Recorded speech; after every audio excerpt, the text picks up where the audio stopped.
जय जिजाऊ, जय शिवराय. मी उमेश शिवगण. मराठी साम्राज्य या यूट्यूब चॅनलवरती तुम्हा सर्वांचं सहर्ष स्वागत करतो. शिक्षण हेच मानवी जीवनाच्या उन्नतीचे प्रमुख साधन आहे. ज्ञानाअभावी मनुष्याचे अतोनात नुकसान होत आहे. शिक्षण नाकारणे म्हणजे माणूस म्हणून त्याचे अस्तित्व नाकारणे. मनुष्याची उन्नती करणे म्हणजे त्याच्या अन्न, वस्त्र व निवाऱ्याची सोय करणे नव्हे, तर मानसिक गुलामगिरी झुडकारून मनुष्यामध्ये निर्माण होणारा न्यूनगंड नाहीसा करणे हे खऱ्या शिक्षणाचे ध्येय आहे. मनुष्याच्या सामाजिक, आर्थिक, सांस्कृतिक व राजकीय दुखण्यावर शिक्षण हेच योग्य औषध आहे. या देशातील ओबीसी, एससी, एसटी, व्हीजेएनटी, धर्मांतरित, अल्पसंख्याक समाज बांधवांना हजारो वर्ष याच शिक्षणापासून वंचित ठेवण्यात आले आहे. म्हणूनच समाज क्रांतीचे अग्रदूत महात्मा ज्योतिराव फुले आणि क्रांतिज्योती सावित्रीबाई फुले यांनी 1 जानेवारी 1848 रोजी या भारतात पहिली शूद्रांसाठी शाळा सुरू केली. या ऐतिहासिक घटनेला सध्या महाराष्ट्र राज्यामध्ये प्राथमिक शिक्षणाचा गंभीर प्रश्न निर्माण झाला आहे. 0 ते 20 पट संख्या असलेल्या शाळांचे समायोजन करण्याचे काम चालू आहे. पर्यायाने या शाळा बंद होण्याची शक्यता नाकारता येत नाही. रत्नागिरी जिल्ह्यामध्ये 0 ते 20 पटाखालील शाळांची संख्या 1346 असून मंडणगड 94, दापोली 154, खेड 203, चिपळूण 168, गुहागर 95, संगमेश्वर 194, रत्नागिरी 125, लांजा 113, राजापूर 192 या शाळांचा समावेश आहे. या संख्येवरून प्राथमिक शिक्षणाची किती गंभीर समस्या निर्माण झाली आहे हे लक्षात घेतले पाहिजे. वास्तविक शिक्षण हे मानवी हक्कांचे मूलभूत साधन असताना भारत स्वातंत्र्यप्राप्तीनंतर राज्यघटनेतील तरतुदीप्रमाणे शिक्षणाच्या हक्काची प्रभावी अंमलबजावणी झालीच नाही. अनेक ठिकाणी जाणीवपूर्वक त्रुटी सर्वच राज्यकर्त्यांनी ठेवल्या. गुणवत्तेचे शिक्षण ग्रामीण भागापर्यंत पोहोचलेच नाही. बेकार, बेरोजगारांची समस्या वाढली. त्यामुळे नागरिकांना, ग्रामस्थांना स्थलांतरित व्हावे लागले. जमिनीच्या मालकी हक्काबाबत कोकण भागात गंभीर प्रश्न आहेत. अशा इतर अनेक बाबींमुळे प्राथमिक शिक्षणाची गंभीर समस्या निर्माण झाली आहे. ही समस्या सोडविण्यास आपण वेळीच जागृत झालो नाही तर भावी पिढी गुलामगिरीच्या खाईत ढकलली गेल्याशिवाय राहणार नाही. म्हणूनच रत्नागिरी येथे शिवराज्य प्रतिष्ठान महाराष्ट्र मार्फत शिक्षण हक्क परिषद आयोजित करण्यात आली होती. ही शिक्षण हक्क परिषद कशासाठी? तर क्रमांक 1, जिल्हास्तरीय शाळांतील 20 पट संख्या असलेल्या शाळा बंद करण्याचा घेतलेला निर्णय तात्काळ शासनाने रद्द करावा. क्रमांक 2, महाराष्ट्र राज्याच्या अर्थसंकल्पामध्ये शिक्षणासाठी 20% निधीची तरतूद केलीच पाहिजे. क्रमांक 3, रत्नागिरी जिल्ह्यात शिक्षकांच्या 1200 रिक्त जागांची त्वरित भरती केलीच पाहिजे. क्रमांक 4, महाराष्ट्र राज्याच्या शैक्षणिक धोरणामध्ये गुणवत्तापूर्ण दर्जेदार शिक्षण देण्यासाठी राज्य शिक्षण बोर्ड, केंद्रीय माध्यमिक शिक्षण बोर्ड, भारतीय माध्यमिक शिक्षण प्रमाणपत्र बोर्ड, इतर बोर्डांच्या अभ्यासक्रमांचा समावेश करावा. क्रमांक 5, भारत सरकारच्या नवीन शैक्षणिक धोरण 2020 मधील जाचक तरतुदी रद्द करण्यात याव्यात. क्रमांक 7, महाराष्ट्र शासनाच्या सर्व प्राथमिक शाळांचा दर्जा एक समान असावा. 1 नेशन 1 एज्युकेशन झालेच पाहिजे. या सर्व मागण्यांसाठी ही शिक्षण हक्क परिषद आयोजित करण्यात आली होती. चला तर मग प्रत्यक्ष परिषदेकडे. या परिषदेचा व्हिडिओ मोठा होईल म्हणून याचे भाग करण्यात आले आहेत. पुढील व्हिडिओ पाहण्यासाठी चॅनेलला सबस्क्राईब करा. धन्यवाद. सर काय म्हणतो ऐका, दांडी यात्रा गांधीजींची मिठात होती आणि लाल गुलाबाच्या फुलाची जागा नेहरूंच्या पोटात होती. लाल फुलाच्या गुलाबाची जागा नेहरूंच्या पोटात होती. म्हणून या भारताचं संविधान लिहिण्याची ताकद फक्त भीमराव आंबेडकरांच्या 2 पोटात होती.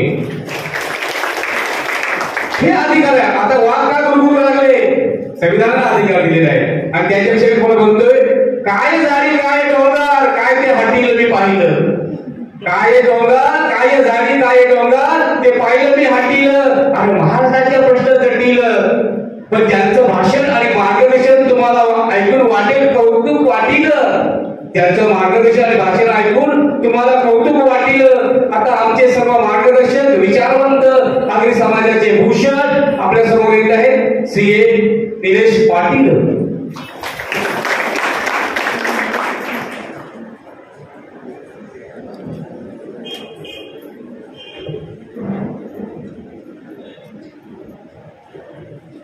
सर्वप्रथम स्वराज्याचं स्वप्न ज्यांनी पाहिलं अशा राजमाता जिजाऊ स्वराज्याचं स्वप्न ज्यांनी प्रत्यक्षात उतरवलं असे आपल्या सर्वांचे आराध्य छत्रपती शिवाजी महाराज, ज्यांनी ते राखलं ते छत्रपती संभाजी महाराज. त्याचबरोबर ज्यांनी शिक्षणाची गंगा आपल्या सर्वांपर्यंत पोहोचवली, ज्यांच्या शाळेला आज 175 वर्ष पूर्ण होत आहेत असे महात्मा ज्योतिराव फुले, सावित्रीबाई फुले.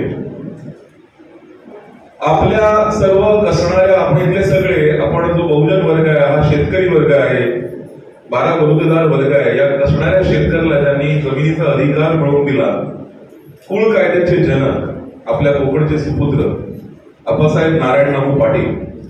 त्याचबरोबर ज्यांनी नारायण नागूंना या कुळ कायद्याच्या आंदोलनामध्ये मोलाचं सहकार्य केलं, ज्यांच्याशिवाय कुळ कायदा शक्य नव्हता असे भारतरत्न डॉक्टर बाबासाहेब आंबेडकर यांना वंदन करू. ज्यांनी जमिनीच्या बदल्यात जमीन मिळवून देण्याचा कायदा निर्माण केला, असेच पुन्हा एकदा कोकणचे सुपुत्र लोकनेते दिवा पाटील साहेब. इथे मंचावर उपस्थित अध्यक्ष नंदकुमार मोहितेजी आणि त्याचबरोबर आमच्या सर्वांचे लाडके कोकण मतदारसंघाचे शिक्षक मतदारसंघाचे आमदार सन्माननीय बाळाराम पाटील साहेब. आपल्या आजच्या कार्यक्रमाचे उद्घाटक श्री अभिजित एकशेट्टेजी. त्याचबरोबर मंचावर उपस्थित सर्व मान्यवर, इथं बसलेले जमलेले, शिक्षण हक्क परिषदेला खास करून आलेले सर्व बंधू भगिनी आणि मित्रांनो, मी थोडं विस्तृतपणे मांडण्याचा प्रयत्न करेन, कारण की आजची शिक्षण हक्क परिषद आहे. आपल्याला शिक्षण हक्क परिषदेचा हा पहिला, आपण म्हणूया की हा पहिला समारंभ आहे, पहिल्यांदा हा विषय मांडला जातोय. तर तो आपण समजून ही चळवळ कशा पद्धतीने पुढे न्यायची आहे याला समजणं फार गरजेचं आहे. मला त्यासाठी थोडा संवाद साधण्याचा माझा प्रयत्न असेल, माझे काही प्रश्न असतील. इथं जे जमलेले आहेत त्याच्यापैकी शिक्षक किती आहेत? कृपया थोडेसे हात वर करा म्हणजे मला अंदाज मिळेल. ठीक आहे. शिक्षक घेत आहेत किंवा शिक्षण घेत आहेत, विद्यार्थी किती आहेत? विद्यार्थ्यांनी हात वर करा. व्हेरी गुड, धन्यवाद. आणि इतर सर्व सामाजिक क्षेत्रातली आपली मंडळी आहेत जी शिक्षण या विषयासाठी जागरूक आहेत आणि जे विद्यार्थी इथे खास करून उपस्थित आहेत त्यांना मला नक्कीच सांगावं असं वाटेल की आपण हा विषय काय सुरू आहे हा समजून घेतला तर उद्याचं भवितव्य हे तुमच्या हातात आहे. ही शिक्षणाची गंगा ही थांबवण्याचा प्रयत्न होतोय, वळवण्याचा प्रयत्न होतोय की ती संपवण्याचा प्रयत्न होतोय? आणि तो संपवण्याचा प्रयत्न होत असेल तर तो थांबवला गेला पाहिजे किंवा तो पुन्हा त्याच गतीने, मी तर म्हणेन त्यापेक्षा अधिक गतीने तो वाढला पाहिजे. अशा पद्धतीने आजच्या या शिक्षण हक्क परिषदेचा प्रयत्न असणार आहे. मुख्य विषय परिषदेचे 2 आहेत जे तात्कालीन विषय आहे, त्याला आपण म्हणायला हरकत नाहीये. आणि माझी विनंती असेल बाळाराम पाटील साहेबांना की काही विषय मांडण्याचा प्रयत्न करेल. तुम्ही शासकीय प्रतिनिधी आहात की आपल्या माध्यमातून हा विषय शासनापर्यंत पोहोचेल अशी अपेक्षा ठेवायला हरकत नाहीये. आपले 2 विषय आहेत. एक विषय आहे की 20 पटसंख्या असलेली ज्या शाळा आहेत, खास करून या मराठी माध्यमातल्या शाळा आहेत ज्यांची 20 पटसंख्या कमी होते किंवा त्या काठावर आहेत. मगाशी अभिजित एकशेट्टे साहेबांनी फार छान वर्णन केलं किंवा त्यांनी छान पद्धतीने ती गोष्ट समजवण्याचा प्रयत्न केला की ते का म्हणजे अगदी बोलक्या शाळा सुद्धा आहेत आणि तिथे सुद्धा त्यांना तो तग धरून ठेवावा लागतोय आणि त्या बंद होण्याच्या मार्गावरती आहेत. तर त्या बंद का होऊ नये किंवा का नाही झाल्या पाहिजे त्याच्यावरती बोलण्याचा प्रयत्न असेल. आणि थोडीशी आयडिया देतो की आताच नुकतंच अधिवेशन संपलेलं आहे. 15 दिवसाचं नागपूरचं हिवाळी अधिवेशन सुरू होतं आणि माझ्या माहितीप्रमाणे पहिल्या किंवा दुसऱ्याच दिवशी शिक्षण या विषयावरती विस्तृत चर्चा अधिवेशनात झाली आणि शालेय शिक्षण मंत्री जे दीपक केसरकर साहेब आहेत त्यांनी, मला वाटतं विरोधी पक्षांनी बऱ्यापैकी धारेवर धरल्यावरती सरकारतर्फे सांगण्यात त्यांनी प्रयत्न केला त्यावेळी की कोणतीही शाळा बंद होणार नाहीये, पण बंद होण्याच्या मानसिकतेत जरूर आहे. त्यामुळे ही मानसिकता तात्पुरता लोकांचा ओढा बघून थांबवला जाईल. नेहमी ती बंद होणार नाहीये, पण ती आज नाही बंद झाली ती उद्या बंद होण्याचा प्रयत्न होऊ शकतो. आणि तो का होतोय याच्या मुळाशी जाणं, याचं कारण शोधणं फार गरजेचं आहे आणि त्याच्याबद्दल थोडंसं बोलण्याचा प्रयत्न माझा असेल. आणि आपला दुसरा विषय आहे तो आहे की 8वी पर्यंत जो ढकल पासवाला जो संकल्पना आहे ज्याच्यामध्ये 8वी पर्यंत मुलांना कोणतीही म्हणजे परीक्षा त्या इंटरनली घेतल्या जातात, पण त्यात पास हो किंवा नापास हो तो मुलगा किंवा ती मुलगी ती विद्यार्थिनी 8वी पर्यंत जाते आणि नंतर मात्र 9वीला त्यांचा बोजवारा उडतो आणि तिथे नापास होणाऱ्यांची संख्या अधिक होते आणि त्यामुळे शिक्षणापासून माणूस दूर लोटला जातो. या दोन्ही गोष्टी ह्या फार चिंताजनक आहेत. त्याच्यावरती आपल्याला खूप लक्षपूर्वक समजण्याची आवश्यकता आहे. याच्यावरती नुसतं भाषण करण्याने पुरेसं होणार नाही. पण मला आनंद या गोष्टीचा वाटतोय की शिवराज्य प्रतिष्ठान ही जी संघटना आहे या संघटनेतली 12 पॉईंट याच्यावरती जी मुलं आहेत ही जी सगळे कार्यकर्ते आहेत त्यांचं एव्हरेज वय काढलं तरी 25 क्रॉस करणार नाही. ही सगळी 25च्या आतली मुलं आहेत आणि इतक्या मोठ्या सामाजिक जाणीवेने ती भारावलेली आहेत आणि हा इतका मोठा म्हणजे हा शिक्षण हक्क खरोखर हा लहान विषय नाही, फार मोठा विषय आहे. मगाशी अभिजित सरांनी सांगितल्याप्रमाणे एक शिवधनुष्य आहे, ते पेरण्याचा तुम्ही प्रयत्न करताय आणि आम्ही सर्व मंडळी तुमच्या सोबत आहोत आणि तुम्हाला अगदी म्हणतो ना आपण तितक्याच ऊर्जेने तितक्याच जोमाने तुम्हाला ते उचलायचं आहे. तर जोरदार टाळ्या तुम्हा बऱ्या पिढीसाठी तुम्हा सर्व कार्यकर्त्यांसाठी. मित्रांनो, मगाशी उल्लेख झाला 2-3 गोष्टींचे तांत्रिक उल्लेख झाले, त्याच्यावरती पण थोडंसं मी भाषण करेन. एक उल्लेख झाला की नवीन शिक्षण पॉलिसी आलेली आहे, इंडियन एज्युकेशन पॉलिसी 2020 ची एक नवीन शिक्षा पॉलिसी येते आणि त्या नवीन शिक्षा पॉलिसीमध्ये प्रयत्न केला जातोय की जी आपली पारंपरिक शिक्षण पद्धती आहे ती बदलून नव्याने काही गोष्टी या टाकायचा प्रयत्न होतोय आणि त्याला जर काही जाणकारांच्या माध्यमातून समजून घेतलं तर त्याच्यामध्ये प्राथमिक शिक्षणापेक्षा ट्रेनिंग या गोष्टीवरती किंवा कौशल्य विकास या गोष्टीवरती अधिक भर देण्याचा प्रयत्न केला जातोय. त्या गोष्टीत काही गोष्टी प्लस आहेत, काही गोष्टी मायनस आहेत. काही गोष्टी या आपण इतर देशांचं दुरून डोंगर साधले वरवरून काही गोष्टी आपण पाहतो आणि त्या गोष्टी आपण करण्याचा प्रयत्न करतो किंवा तसा प्रयत्न करताना तो प्रयत्न का अयशस्वी होतो किंवा विफल होतो हे समजण्याची आवश्यकता आहे. तर त्या पॉलिसीचा संबंध ह्या आज जो 20 पेक्षा पटसंख्या कमी असलेल्या शाळांवरती कसा होतोय हे आपल्याला थोडंसं त्याचं एकमेकांबरोबर त्या गोष्टी कनेक्टेड आहेत त्या समजण्याचा थोडासा प्रयत्न करायला लागेल. पुन्हा या गोष्टीला एक मोठा इतिहास आहे. मगाशी अभिजित सरांनी जेव्हा उद्घाटनपर भाषणामध्ये थोडासा उल्लेख करण्याचा प्रयत्न केला की शिक्षणाचा जो पाया आहे तो कशा पद्धतीने विशेष करून महाराष्ट्रामध्ये रचला गेला. म्हणजे आपल्याला सगळ्यांना माहिती आहे की आपली जी काही 1000-2000 वर्षांची जी काही आपली समाज व्यवस्था आहे, वर्ण व्यवस्था आहे, त्यामध्ये शिक्षणाचा अधिकार हा एका ठराविक वर्गाकडे होता आणि जो बहुजन वर्ग होता तो फक्त सेवेकरी होता, ज्यांना आपण शूद्र म्हणतो. आणि त्याचं काम फक्त सेवा देणं होतं, सेवाच्या बदल्यात मोबदला सुद्धा घेण्याचा अधिकार त्यांना नव्हता. अशा वेळी शिक्षण फार लांबची गोष्ट त्यांच्यासाठी करून ठेवली होती आणि त्या शिक्षणाचं महत्व आणि शिक्षणाने मगाशी उल्लेख केला की ते वाघडीचं दूध आहे ते नक्की काय आहे ते समजण्याचा आपण प्रयत्न करणार आहोत. आणि यामध्ये या व्यवस्थेला छेद देण्याचं पहिलं काम कोणी केलं असेल तर ज्यांच्या त्या पहिली शाळा 175 वर्षापूर्वी ज्यांनी सुरू केली ते महात्मा ज्योतिबा फुले आणि सावित्रीबाई फुले यांनी त्या व्यवस्थेला छेद देण्याचा प्रयत्न केला. समजण्याचा प्रयत्न करा की 80 ते 85% वर्ग आहे हा शिक्षणापासून वंचित आहे आणि 2%, 5%, 10% वर्ग आहे यालाच शिक्षणाचा अधिकार आहे. त्यावेळी पूर्ण व्यवस्थेवरती कंट्रोल कोणाचा आहे. आपण म्हणतो आपला देश स्वतंत्र झाला, आपल्या देशाला संविधान मिळालं, आपल्या देशात असलेला प्रत्येक एक नागरिक ह्या देशाचा मालक आहे की नाही आहे. संविधानाने देशाचा मालक कोणाला केलेला आहे? राष्ट्रपतीला केलंय का? पंतप्रधानाला केलंय? मला प्रश्नाचं उत्तर अपेक्षित आहे. देशाचे मालक पंतप्रधान आताचे नरेंद्र मोदी हे मालक आहेत का देशाचे? आहेत? इकडे आहेत का? राष्ट्रपती ज्या आता आहेत त्या द्रौपदी मुर्मू या आपल्या देशाचे मालक आहेत का? आहेत का? नाही, हे फक्त विश्वस्त आहेत. देशाचे मालक कोण आहे? जनता आहे. तुम्ही आहात. तुम्ही या देशाचे मालक आहात. या देशाचे मालक आजपासून 75 वर्षापूर्वी कोण होतं माहितीये का?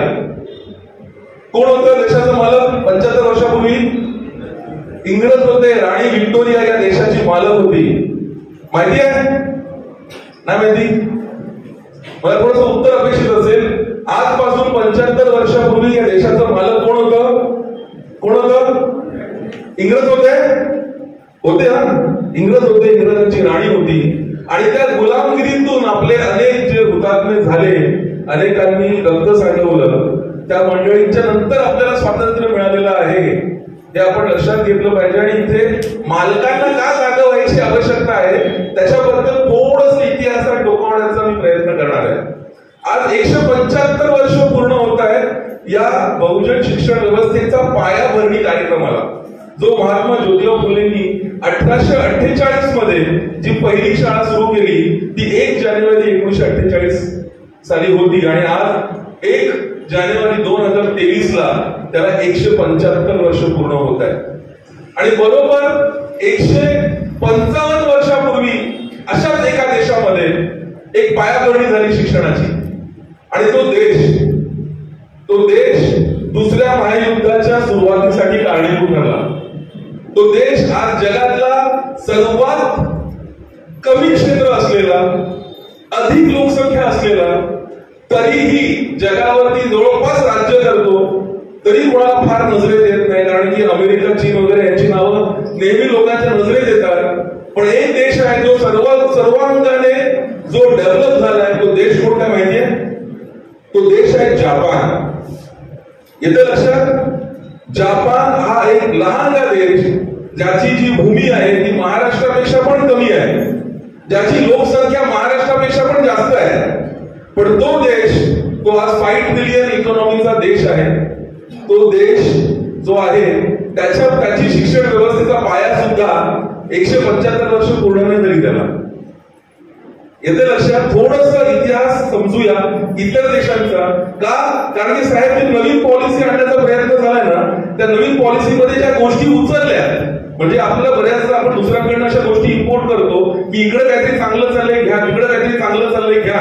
तर त्या नवीन पॉलिसीत जे महत्वाच्या बऱ्याच गोष्टी उचलल्या साहेब, त्या जापनीज शिक्षण व्यवस्थेवरनं उचलल्या सारख्या गोष्टी आहेत. पण जापनीज शिक्षण व्यवस्थेचा आणि इंडियन शिक्षण व्यवस्थेचा मुळात फरक कुठे आहे तो सांगण्याचा थोडक्यात प्रयत्न मला करायचा. तेव्हा कळेल की आपण चुकीच्या गाडीत बसलेलो आहोत. म्हणजे आपल्याला जायचंय मुंबईला आणि आपण गोव्याच्या दिशेने निघालो, तर पोचू का मुंबईला? नाही ना, प्लॅटफॉर्म चुकला आपला. तो प्लॅटफॉर्म कुठे चुकतोय तो सांगण्याचा प्रयत्न करतोय की 1848 मध्ये जर का महात्मा फुलेंनी पहिली शाळा काढली, तर त्या 1848 ला जापान हे सर्वात जास्त साहेब गरीब राष्ट्र होतं जगातलं. तुम्हाला आश्चर्य वाटेल ऐकून, पण जगातलं सगळ्यात जास्त पिळवणूक असलेला देश होता. तिथे पण सामनशाही होती आपल्यासाठी. आपल्याकडे जशी कोच पद्धती होती, आपल्याकडे जो वर्ण व्यवस्था होती, आपल्याकडची जी राजेशाही होती, अगदी तशीच जी परिस्थिती आहे ती जापानमध्ये होती 1850 सालापर्यंत, 1868 सालापर्यंत. तिथल्या व्यवस्थेने इतकं हैराण, म्हणजे गरिबी वाढली होती, कोणाचं काही नव्हतं, राजाला लोकांची पडलेली नव्हती, राजेशाही सामंतशाही होती. जी मोठी लोक होती, जी श्रीमंत लोक होती, मुठभर लोक होती, ती बाकीच्या लोकांना पिळत होती. आणि ते सगळे जो वर्ग होता तो वर्ग हा पूर्णपणे एकदम त्रासलेला वर्ग होता. आणि सगळ्यात जास्त गरिबी, सगळ्यात जास्त पिळवणूक असलेलं राष्ट्र हे कोणतं होतं, तर ते जापान होतं. आता याच्यात पुन्हा शापात वरदान नावाची जी गोष्ट असते, ब्लेसिंग इन डिस्गाइज, म्हणजे शापातलं वरदान हा भाग असा की याला प्रमुख कारण होतं की जापानने स्वतःची इकॉनॉमी ही बंद करून ठेवली होती. म्हणजे तुमच्या माहितीसाठी सध्या नॉर्थ कोरिया, तो काय नाव त्याचं, किम जॉंगचं नाव तुम्ही ओळखलं असेल, त्या देशात जाणं सहज शक्य आहे का? बंद करून ठेवलं ना त्यांनी. आज काय चाललंय कोणाला काही कळत नाहीये, बाहेर काय चाललंय कोणाला काही कळत नाहीये. अशाच पद्धतीची जापानची व्यवस्था होती 1868 पर्यंत. पूर्णपणे स्वतःला बंद केल्यामुळे त्यांचा एक फायदा झाला. तो फायदा म्हणजे जवळपास 1700 शतकापासून ते 1819 शतकापर्यंत पूर्ण देशामध्ये एक स्पर्धा लागली होती. ती होती वसाहतवादाची. मोठमोठे युरोपियन कंट्रीज आपल्या वेगवेगळ्या वसाहती वेगवेगळ्या ठिकाणी घालत होते. त्याच्यातूनच इंग्रज आपल्याकडे आले. डच, पोर्तुगीज ही सगळी मंडळी त्याच तिथनं आली, पण ती जपानमध्ये पोहोचू नाही शकली, कारण त्यांनी त्यांची व्यवस्था बंद करून ठेवली होती. पण त्या व्यवस्थेमुळे तिथले लोक जे त्रासलेले होते आणि शेवटी राजवट बदलली 1868 मध्ये. आणि त्यावेळी नवीन राजा आला, जो एक प्रकारे सेनापतीमधूनच राजा बनला होता, सैन्यातून राजा बनला होता. त्यांनी 1868 मध्ये, ज्याला मेजीची राजवट म्हटलं जातं, तो राजा बनल्यानंतर त्यांनी बघितलं की आपल्या देशाची हालत फार खराब झालेली आहे. देशाला आपल्याच लोकांनी लुटून खाल्लेलं आहे, देशामध्ये लोक त्रासलेली आहेत, देशामध्ये कशाला तारतम्य नाहीये. मग आता अशा देशाचा राजा झालेला जो मेजी होता, त्याने काय केलं असेल माहितीये तुम्हाला? 1868 साली त्यांनी काय केलं? त्यांनी म्हटलं ह्याचं एकच सोल्युशन आहे, आपल्या देशाला जर का सावरायचं असेल तर त्याचा एकच उपाय आहे, तो म्हणजे देशाला साक्षर करा, देशाला एज्युकेट करा, देशाला शिक्षण द्या. कारण की देश म्हणजे काय? देश म्हणजे देशामधली लोक. देश म्हणजे डोंगर असतो का हो? देश म्हणजे जमीन, देश म्हणजे नदी, देश म्हणजे नाले, देश म्हणजे इमारती, देश म्हणजे ताजमहाल, देश म्हणजे किल्ले, देश म्हणजे सगळ्या पद्धतीचा जो काही निसर्ग आहे. पण देशात माणसंच नसतील, तो देश असेल का? असेल का? देश कोणापासून म्हणतो? देश माणसांपासून म्हणतो ना, तिथे राहणाऱ्या लोकांपासून म्हणतो. आणि संविधानाने जेव्हा देशातल्या माणसांना, जनतेला जर का देशाचा अधिकार दिलेला, तर देश म्हणजे देशामधली जनता. या माणसाने, या राजाने 1868 मध्ये ओळखलं की देशातली जनताच जर का बिनकामाची असेल तर ते देश कसा काय समृद्ध होईल. आणि त्याने पहिलं काम काय केलं? राजवटीत आल्यावरती त्यांनी केलं सक्तीचं शिक्षण. त्यांनी 1868 मध्ये जपानची शिक्षण व्यवस्थेत सक्तीचं शिक्षण आणलं. की सक्तीचं शिक्षण अगदी 0 वयोगटापासून त्यांनी सक्तीचं शिक्षणाला गोष्ट सुरू केली. त्याच्याने काय झालं माहितीये? त्याच्याने 30 वर्षामध्ये त्या देशाचा कायापालट झाला. सक्तीचं शिक्षण केल्यामुळे कंपल्सरी, तुमची इच्छा नसेल तरी सैनिक तुम्हाला घेऊन शाळेत बसवत होते. आणि तुम्हाला शाळेत त्यासाठी त्यावेळी त्यांच्या इंटरनल शाळा व्यवस्था त्यांच्याकडे नव्हती. त्यामुळे त्यांनी फॉरेन मधनं त्यांनी पहिल्यांदा ती भिंत उघडली, जी त्यांनी इकॉनॉमी क्लोज ठेवली होती. आणि वेगवेगळे विद्वान त्यांनी बाहेरच्या देशातनं, फॉरेन मधनं मागवले आणि त्यांच्या माध्यमातून पहिली पिढी डेव्हलप केली. आणि तुमच्या माहितीसाठी 30 वर्षाच्या काळामध्ये त्यांनी त्या सगळ्या फॉरेन विद्वान जे आले होते, जे टीचर्स आले होते, त्या टीचर्सना सन्मानपूर्वक पुन्हा देशाच्या बाहेर नेऊन ठेवलं. का नेऊन ठेवलं? कारण त्यांनी तोपर्यंत त्यांच्या देशातली शिक्षण व्यवस्था डेव्हलप केली होती, त्यांच्या देशातले शिक्षक तयार केलेले होते. आणि त्यांच्या देशातले शिक्षक हे त्यांच्या लोकांना शिकवत होते. पण त्यांनी कंपल्सरी शिक्षण, सक्तीचं शिक्षण हे सुरू ठेवलं. विचार करा, 1868 ते 1898, 30 वर्षानंतर, म्हणजे 1898 ला सगळ्या फॉरेन त्यांनी ज्या काही विद्वान आले होते, त्या फॉरेन विद्वानांना पुन्हा त्यांनी सन्मानपूर्वक त्यांना त्यांच्या देशात पाठवल्यानंतर दुसऱ्या महायुद्धाची सुरुवात कुठल्या कारणाने झाली होती आठवते का तुम्हाला? दुसरं महायुद्ध जे सुरू झालं ते जपाननी अमेरिकेचं जहाज बुडवलं. तुम्हाला आठवत असेल बरोबर ना? पर्ल हार्बर मधलं ते जहाज बुडवलं. कोणी बुडवलं? ज्याच्या देशातली जनता 50 वर्षापूर्वी निरक्षर होती, ज्याच्यातल्या देशातल्या जनतेला काहीच नव्हतं. आणि ही सत्ता अगदी त्यांनी 30 ते 40 वर्षामध्ये स्वतःच्या देशाचा कायापालट केला. एक महासत्ता अमेरिकेसारख्या, म्हणजे अमेरिकेच्या तुलनेत या जपानची लोकसंख्या ही बहुतेक 1% पण असेल नसेल. त्याचं जमिनीचं क्षेत्र जितकं अमेरिका आणि जपान. विचार करा, मुंगीने हत्तीशी पंगा घेतला. कोणाच्या जोरावरती?